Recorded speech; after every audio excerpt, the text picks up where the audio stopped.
Herkese merhaba, yeni bir projeyle birlikteyiz ve bu defa sizlerle benden uzunca bir süredir istediğiniz Soft Start devresi yapacağız. Devrede Arduino kullandım arkadaşlar. Arduino'yu beslemek için ise LM7805 entegremi yerleştiriyorum. Bu sayede oldukça farklı güç kaynaklarıyla Arduino'yu rahat bir şekilde çalıştıracaksınız. Gelin şimdi devremizi ve projemizi oluşturmaya başlayalım. İyi seyirler ve iyi eğlenceler. Bu devrede Arduino kullanmam eleştirilebilir, ancak bu tarz bir devreyi gerçekten verimli yapabilmek için Arduino veya buna benzer bir mikrokontrolcüye ihtiyacınız var. Çünkü alternatif akımdaki sıfır geçiş noktasının doğru bir şekilde tespit edilmesi ve devrenin buna göre kendini kalibre etmesi gerekiyor. Bunun için de mutlaka ama mutlaka bir mikrokontrolcüye ihtiyacınız var.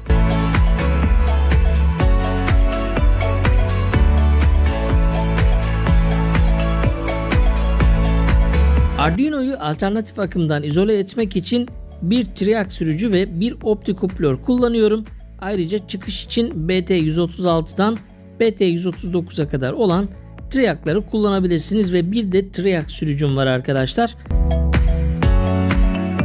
Alternatif akımı 4 adet diyotla doğrulttuktan sonra 2 adet dirençle gerilimi düşürüyorum arkadaşlar ve bu gerilimi burada bulunan optikoplöre yönlendiriyoruz. Optikoplörümüzün çıkışı üzerinden aldığımız sinyali ise Arduino'ya gönderiyoruz ve Arduino sıfır geçiş noktasını tespit ederek biz başlatmak istediğimizde triac sürücüsü üzerinden bir sinyal gönderiyor ve bu sayede devremiz oldukça verimli ve sağlıklı bir şekilde çalışıyor. Devrenin çalışmasını kısaca bu şekilde sizlere özetleyebilirim. Şimdi lehimleme işleminin ardından testlerimize başlayacağız. Proje yazılım tabanlı olduğundan Arduino yazılımını düzenleyerek devreyi kendinize göre özelleştirebilirsiniz. Hemen açıklamalardaki linkten bu projeye ait tüm bilgileri indirmeniz mümkün. Devre üzerinde 2 adet ledimiz var. Kırmızı ve yeşil led. Devre çalışmaya hazır olduğunda kırmızı ledimiz yanıyor. Start butonuna bastığımızda ise devremiz yavaş yavaş çıkışı yükselterek yeşil ledin yanmasını sağlıyor ve yeşil led yandığında devremiz işlemi tamamlamış olacak.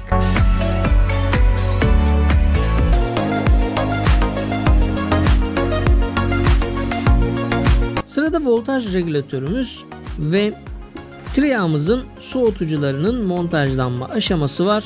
Özellikle uzun süre kullanımlar açısından triac bir soğutucu montajlamanızda büyük fayda var arkadaşlar. Bunları es geçmiyoruz. Artık projemiz çalışmaya hazır. Ben 9 voltluk bir pil ile besleyeceğim.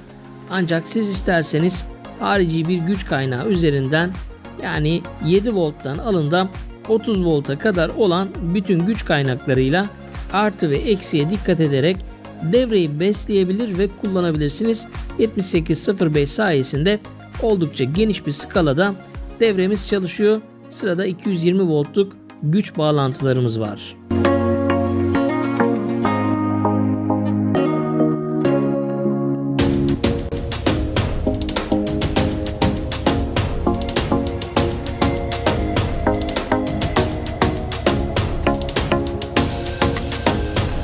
Devremizin çıkış bağlantılarını yapıyoruz. Devrenin çalışmasının rahat anlaşılabilmesi için çıkışa bir adet lamba bağlayacağım. Ancak bir motor bağlayarak yumuşak başlangıç yapmasını da sağlayabilirsiniz. Burada dediğim gibi önemli olan devrenin çalışmasını görmeniz.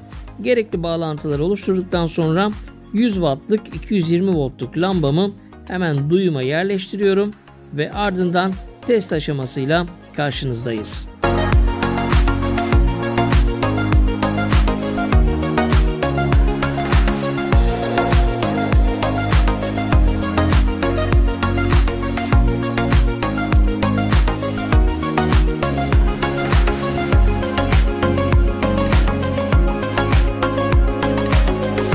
voltluk enerjimizi açtık. Özellikle yüksek gerilimin olduğu bölgeye dokunmamanız önemli. Şimdi lambaya dikkat etmenizi istiyorum. Gördüğünüz gibi lambamız yavaşça aydınlandı ve tam güce eriştiğinde artık yeşil ledimiz yandı. Arduino'yu bir kez daha resetleyerek işlemi baştan sizlere göstermek istiyorum.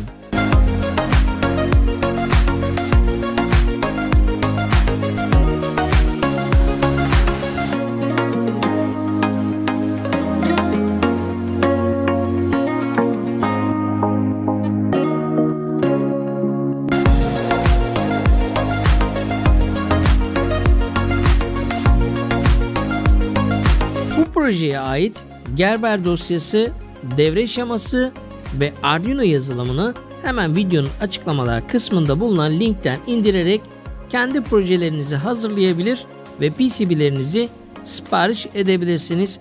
Ayrıca açıklamalar kısmında bulunan ve JLC PCB'ye ait linki kullanarak JLC PCB'ye üye olarak beni destekleyebilirsiniz arkadaşlar.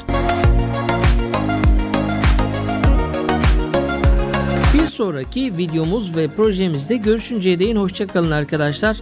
Yeni ve farklı proje önerileriniz varsa yorumlar kısmında bunu belirtebilirsiniz. Şimdilik hoşça kalın diyerek videoyu artık sonlandırıyorum.